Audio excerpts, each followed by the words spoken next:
waaw ñuy wax ñuy santaat yàlla rek di julli ci Nabil Moustapha di sant Serigne Touba di ñaanal sunu kilifa yi Serigne Mountakha ak njabootam gépp waaye ak kilifa yi diine yëpp waaye ak jullit ñëpp yàlla dellu ñu jàmm gudd fan ak wér ba sëriñ bi mën a eggale ay mébétam ñu ñaanal réew mi it yàlla def fi jàmm ca wàcc fi ay xewal te jubale xol yi. monsieur le préfet ñu ngi lay sant ay tali yoo xam ne dafa yàqu. sous préfet ak sa adjoint yëpp waaye di sant chef de service yëpp bépp acteur boo xam ne yaa ngi liggéey ci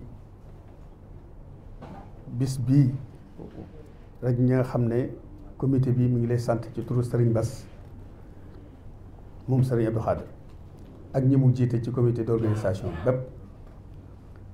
di sant monsieur le maire mi nga xam ne kenn la ci ñun ndax kenn jiitu ko ci organisation bi ñu yàgg koo àndin wu rafet mu am ci ay taxawaay yu ràññiku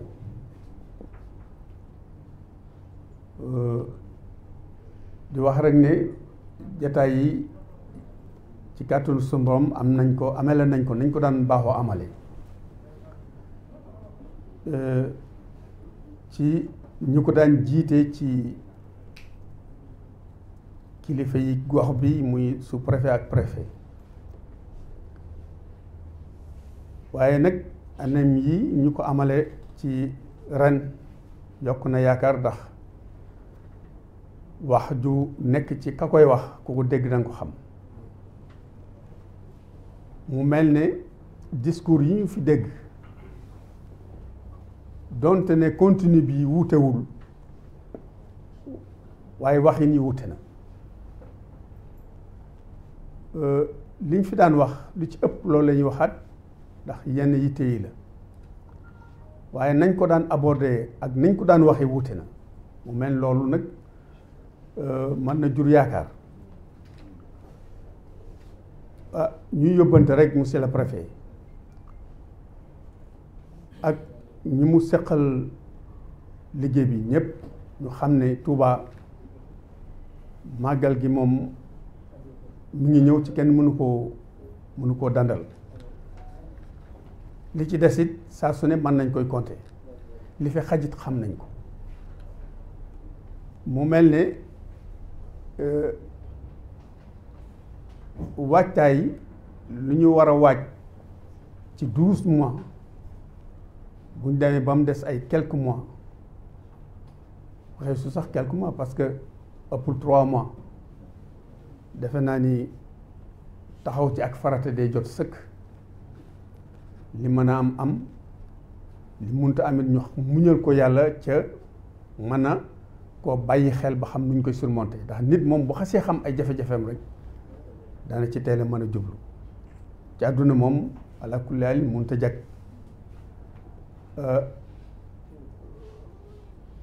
waaye li nga xam ne nag ni ci ñun ñii xam ne bu sëriñ bu wootee ñooy dalal gan ñi ci ñun la aju li ci sunu part de responsabilité aussi man koo jël ko anam yu responsable anam yu mat sëkk mu mel ne màggal gi nawet lay am bu ñu waxee nawet nag dafay bari yu ci aju yoo xam ne mënu su ko contrôler lépp waaye boo xasee xam ne nawet lay am rek ak nawet baaxoo amee da nga ci xam yow na nga ci war a taxawee mu mel ne loolu day war a doon taxawaay bu mat sëkk bu ñu war a jël nag ci faj suñu kàttan yam di ñaan autorité yi ñu teel ñu see taxaw dimbali nu ci li ci des mooy ndox dama koy wax toujours du ma noppi di ko wax ndax problème la nañ ci jël matuwaay yi ñu war a jël nañ wut ay defukaayu ndox di ci denc ndox di ñaan OFOR ñu taxawuñu andil ñu ay citerne may ñu ndox ca bañ cee wékk nag lu diis ndax bu fekkente ne màggal moom toujours programme d'urgence lay doon programme d'urgence nag defe naa war naa mën a teel a jàppandi ndax la ciy dem xam nañ ko ci ginnaaw doo ko ca weesu bu teelee egg fa mu jëmit dañ ko mën a jariñoo xam nañ koy téye waaye bu fekkee da nga soxla benn citerne ndox ñun la da ngay joxe gasoil daanaka moo jëndee yem ci ñenn ñi ndax màggal lañ toll ci charge yi bari na bariwaan moo nga xam ne yéeme na ñuy ñaan foofu bu ñëwee na lépp gratuit lu ci munta gratuit ku bëgg lu ëpp benn citerne nga soo ko laaj carburant waaye defe naa ne benn citerne ndox nga jox ko nit mu denc ko pour màggal pour waajale ko màggal war na mën a gratuit monsieur le préfet ñun li ñuy wax rek mooy ni ñu ko baaxoo waxee soññee ak soññ ko sunu bopp ñun ñu soññ sunu bopp ñun waa Touba wala ñun sax murid yi ma xam ne dañuy màggal si wala képp ku xam ne danga bëgg a màggal si nga xam ne màggal gi am na lu mu laaj kenn ku ci ne la nga ca man ci say matuwaay nga jëlal ko sa bopp dana wooye falal ñëpp kenn ku ne la nga war a def di répété waat rek ne am nañ gënaat nañoo am yaakaar ndax ñii jiite réew mi tey xam nañ dayaay Touba ak dayaay màggal gi te defe naa ne occasion la pour ñu def une bonne entrée ci Touba ak ñun waa Touba ndax Touba yaatu na Touba yemul ci dëkk bi rek dëkk bi benn périmètre la waaye yoon wi yaatu na fépp te amuñu lu gën a rëy màggal gi amuñu lu nu gën a ñor màggal gi loolu nag ñu ngi ñaan mu feeñ ci taxawaay yi kon monsieur le préfet ginnaaw bi ñu sant yàlla daal di santaat sëriñ bi ñu ngi leen di sant yéen ñëpp di ñaan yàlla yóbbu ci màggal gi ñu weesuwaat ko ak jàmm ci yàlla defal nu ci ndam ñun ñëpp ndam lu kawe sunu njor wasalaamaaleykum wa rahmatullah. nuyu le xalif général des mourides Cheikh Mouhamadoul Mountakha di nuyu it ñëpp ñu teewoon ci CDD bi di leen jërëjëfal bu baax a baax ndaje mi nag yàggoon na depuis 11h ba fi mu nekk nii 20h daanaka ñu nekkoon doon jàngat ci secteur yi nga xamante ni mooy différents secteurs yi impliqué wàccaayu màggal Touba di ci xool yan matuwaay lañ ciy jël surtout par rapport ak li nga xamante ni mooy soxlay comité d'organisation bi ñu ciy sant yàlla nag di julli ci yonent bi di gërëm it ñëpp ñi nga xamante ni yëkkat nañ fi kàddu ci cëppaandaw gi liñ ci mën a wax mooy am nañu yaakaar bu baax a baax ci màggal gi ñu jëm même si ci biir nawet lay tombeel mois d'août ku ko wax xam ni weer wuy bari taw la weer woo xamante ni mën na ànd ak jafe-jafe surtout ci foo xamante ni mbooloo mu bari nañ fa daje def nañu en revue en tout cas lépp li nga xam moom mooy secteurs yi concerné wàccaayu màggal gi am na ci yenn domaine mën naa ni daanaka njàqare amu ci parce que it bu ñu jàngatee at yi ñu génn doon woon am ay jafe-jafe bu baax a baax muy demee ni wàllu secteur santé parce que foofu disposition yi ñu doon jël daanaka presque moom la ñuy reconduire et surtout dañuy gën a renforcer même disposition yi ñu doon jël muy lu demee ni ci surtout wàllu médicaments yi ñu yokk ko poste de santé poste médico avancé donc ñu ubbi ko it également ci dëkk bi yëpp fépp foo xam ne soxla na un poste médical avancé ñu def ko fa fexe it ba képp koo xamante ni soxla nga faju ci jamonoy màggal gi bu soobee yàlla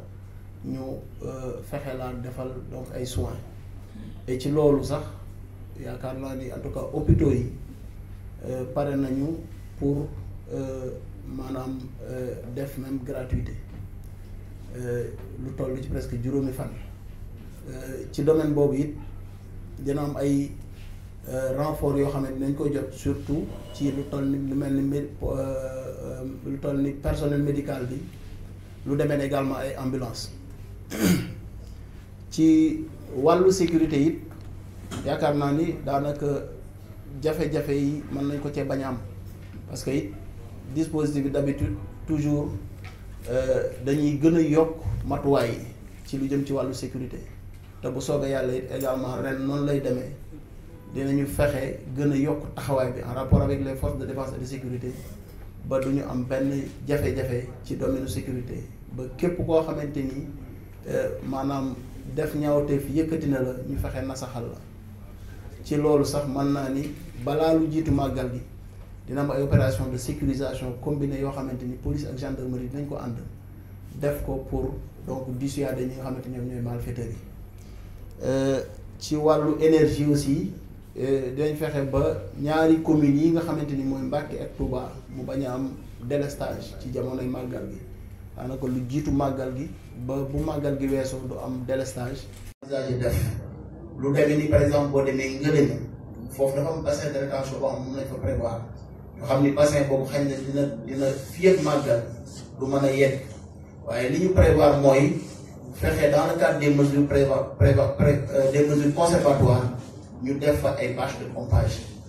pompage yooyu nag moom mooy pomper ndox moomu pour yóbbu ko ci donc fi nga xamante ni moom mooy bassin de rétention pour Kër Kaba donc loolu dina mën a en tout cas fexe peut-être soulager ñi nga xamante en tout cas ñoom ñooy pèlerins yi pour que donc ci wàllu assainissement ñu bañ a am benn jafe-jafe liggéey boobu en tout cas mu ngi continuer même si effectivement war nañ mën a gën a yokk jéego yi pour que balaa màggalu Tuubaa incha allahu rabbi donc liggéey boobu xañ na gën a sori bu baax a baax a baax ñu ngi leen di jaajëfal ci di sant ñi. remercier également tout le monde saluer donc le khalife général des Mourides à qui je souhaite en tout cas une longue vie empreinte de santé. Depuis 11 heures, nous étions en train de nous pencher sur donc les préparatifs du Grand Magal de Touba, édition 2024, qui cette année aura lieu au mois d'août, fin août certainement. Alors, il y a des secteurs dans lesquels, lors des précédentes éditions, nous n'avions pas eu donc de grandes difficultés. Certainement, pour l'édition 2024 également, nous espérons ne pas avoir en tout cas de grandes difficultés dans ces secteurs. C'est comme un peu les secteurs de la santé, les secteurs de la sécurité, sécurité urbaine, sécurité rurale, sécurité civile. Parce que dans ces secteurs, comme donc, je l'ai dit en Wolof, nous envisageons chaque fois en tout cas de renforcer donc, le dispositif. C'est le cas donc, dans le domaine de la santé, où il est prévu donc des postes médicaux avancés. Il est prévu également un renforcement de la dotation en médicaments, mais également des gratuités de soins qui seront accordées aux pèlerins donc, lors du Grand Magal de Touba. Dans le domaine de la sécurité, les éléments donc, de sécurité seront renforcés. Et d'ailleurs même, dans ce domaine, les forces de défense et de sécurité, notamment la gendarmerie et la police, prévoient de mener des opérations donc, de sécurisation combinées à l'approche du Grand Magal pour dissuader donc, les malfaiteurs. Il y a également les secteurs donc, du contrôle, qui concernent donc, le contrôle, notamment le commerce, l'élevage, entre autres. C'est des secteurs pour lesquels également donc, nous allons reconduire en tout cas les mêmes dispositifs qui nous ont en tout cas validé les résultats pour les éditions précédentes. Dans le domaine de